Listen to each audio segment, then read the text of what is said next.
So now I'm going to talk about writing. The writing subtest is 45 minutes. You are given 5 minutes to look at your case notes where you're not allowed to write anything, but it is just 5 minutes of reading time.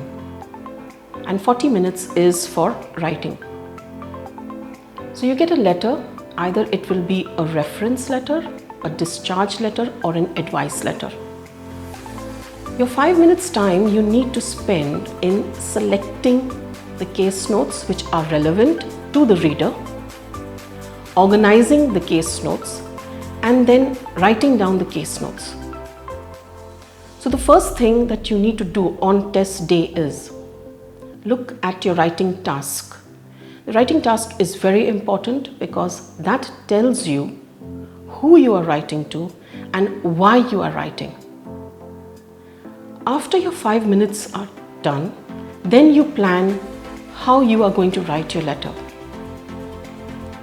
The writing test has different criteria. So you have, and each criterion is marked from 0 to 7, except the purpose.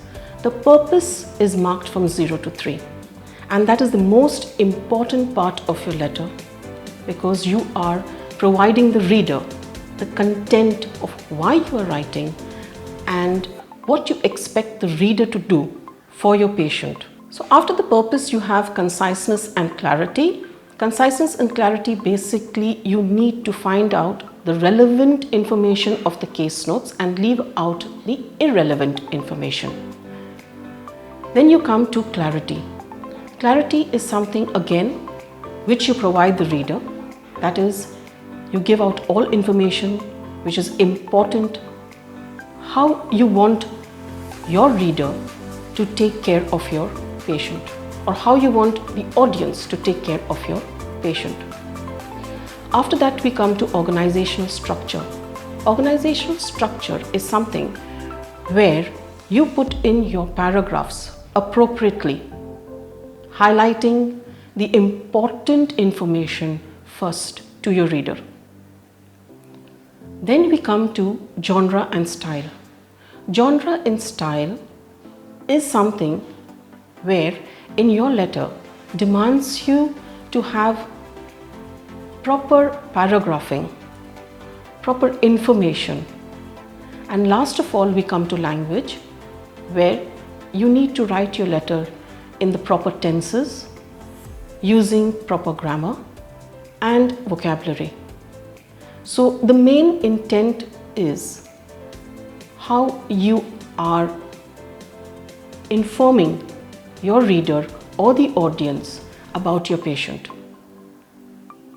So I again once more would like to reiterate that the purpose of your letter is very important, and then after that you can start with highlighting the important parts or the important case notes which are relevant that the reader needs to identify or the reader needs to know.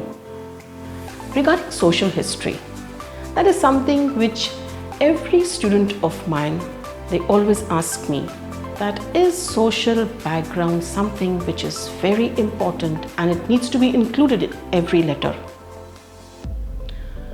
My advice to you is social background is need-based. It depends upon who the patient is and what are you wanting your reader or your audience to do.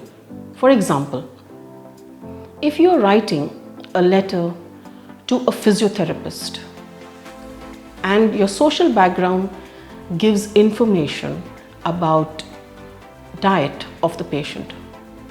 So diet is not going to be important because a physiotherapist is going to be thinking or wanting information about exercise, whether the patient can exercise independently or whether the patient can mobilize independently.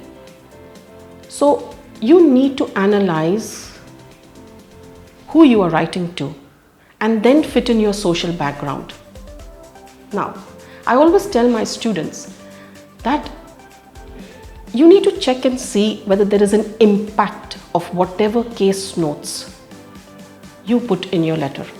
Does that impact the treatment? In a social background, you might come across she is a widow, she is a professor, she is a truck driver.